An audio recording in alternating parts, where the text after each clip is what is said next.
the time that Biggie Smalls was killed, Suge Knight was in the county jail. So in order for him to communicate with somebody on the street, he had to go through an intermediary, which was this female who was visiting him in jail. She said that Suge told her, I want you to get a hold of Poochie, figure out what type of money it's gonna cost, and tell him that this is what I want done. So she then, there's a series of meetings. She goes and meets with Poochie. They agree on an amount. Suge makes the arrangement for that money to get transferred. She pays Poochie, and he goes and sets himself up at the Peterson Auto Museum and shoots and kills Biggie. After Tupac was killed in September 1996, the East Coast-West Coast rivalry had gone from diss tracks, trolling at award shows, to a war that echoed from the streets of Compton all the way to New York.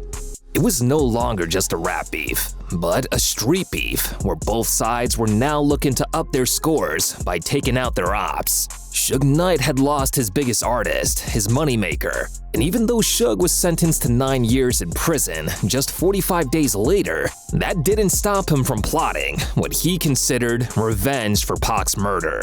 Now, you already know Suge was a member of the Mob Piru Bloods, but he was also the boss of one of the biggest record labels in the country, so he wasn't going to handle his dirty business himself. Suge allegedly had other people he paid to put on the black gloves, pull the trigger, and take out his ops. He was calling the shots, while these men ran the dark alleys and were his weapons in the street. Top of this list was a man who was known by different names, depending on who you asked. To the government and the feds, his name was Wardell Faust. To some, he was known as Darnell Bolton. But to the homies in the street, he was simply known as Poochie.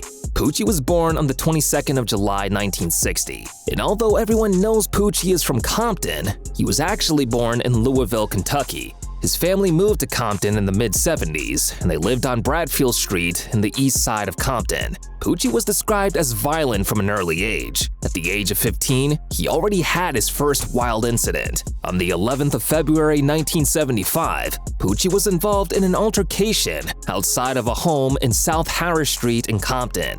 He lost the fight. So, Poochie literally decided to bring a shotgun to a fistfight. So Poochie went back home, got a shotgun, had his stepfather drive him to the scene, then let off shots at the home where he was beaten. Just like Suge Knight, Poochie was a member of the Bloods, and this was obviously what brought them together. Now, Poochie belonged to the Looters Park Piru Bloods. This Black American gang was located on the east side of Compton, where Poochie grew up.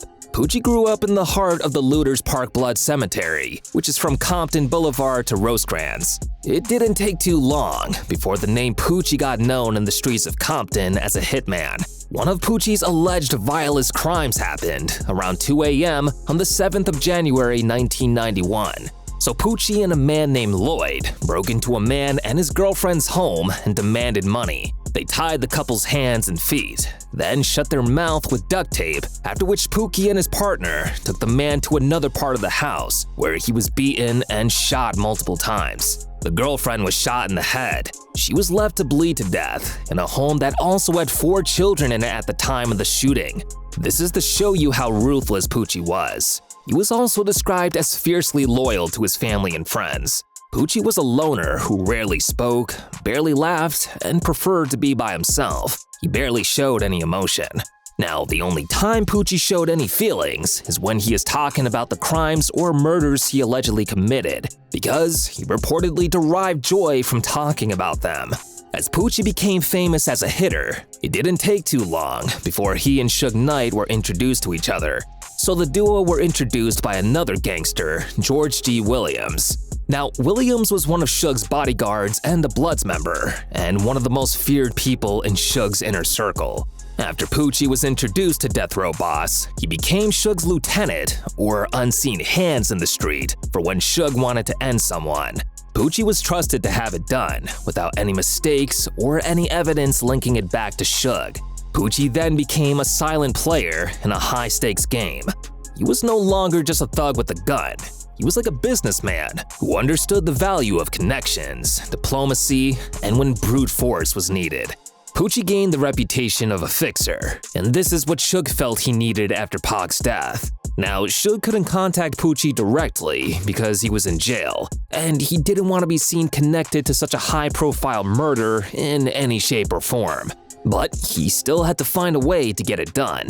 According to former LAPD detective Greg Kading, Suge used one of his baby mamas to contact Poochie. Suge wanted to take out Biggie as revenge for Pac's death, and he wanted no one else other than Poochie. She said that Suge told her, "I want you to get a hold of Poochie, figure out what type of money it's going to cost." Suge Knight's baby mama posed as the secretary to his lawyer so they could have a conversation without being monitored. Suge told how to get a hold of Poochie and also to figure out how much the hit was going to cost him. She said that Suge told her, "I want you to get a hold of Poochie, figure out what type of money it's going to cost, and tell him that this is what I want done."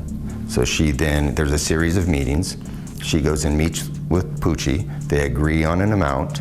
Suge makes the arrangement for that money to get transferred. She pays Poochie, and he goes and sets himself up at the Peterson Auto Museum and shoots and kills Biggie. Unfortunately, Poochie was successful, as Biggie was shot 4 times and he died later at the hospital. But according to various sources, Biggie's murder wasn't the only one that Poochie allegedly did for Suge Knight. Yeah, he carried out several other killings for Suge. Now, Poochie was only 5'5" tall, but he was Suge Knight's favorite hitman, and the label owner always rewarded him with houses, cars, and of course, the Benjamins. However, after some time, Suge and George Williams, the man who introduced Poochie to Suge Knight, were no longer friends. And it seems Poochie chose Williams' side. Williams had Poochie kill the man who was perhaps Suge's most trusted ally, Aaron Palmer, aka Haran. Haran was in a black 4Runner at a red light near Rosecrans and Santa Fe Avenue. Poochie and another shooter then got down from their vehicle and shot Haran from behind and through his passenger window. Neither Poochie nor George G. Williams went down for the shooting. However, Poochie didn't live forever. Poochie's best friend Willie Walker, aka The Chin, had robbed the leader of Fruittown, Little Rod, of a large amount of drugs, and Little Rod definitely wanted revenge. So, on the 4th of April 2000, Poochie and Willie were sitting in a van on a dead-end street when they were ambushed and their van was sprayed with bullets. Willie died, but Poochie survived. He was in a wheelchair for over 5 months, and he wanted revenge for his best friend's death. And on the 2nd of September, Poochie got his pound of flesh. Poochie and Chin's brother Eric tracked down Little Rod and Chin's killer Jerome Jordan, aka Snake, and fired several AK-47 rounds at their car. Snake died, but Little Rod survived. This war between Poochie's blood set, the Fruittown Pyrus, continued for several years, and this is the war that eventually took Poochie's life. On the 24th of July 2003, just 2 days after his 43rd birthday, Poochie was having a good day, driving his motorcycle around Central Avenue in Compton. He didn't know his time had come. Little Rod was behind Poochie in a car and shot him in the back several times with an AK-47. He was killed in the streets of Compton, the same place where he had also taken many lives. Many people in the hood were actually surprised he lived till 43 because of the life he led. So tell me, what do you think of Poochie's story? Do you believe he was the one paid by Suge to kill Biggie?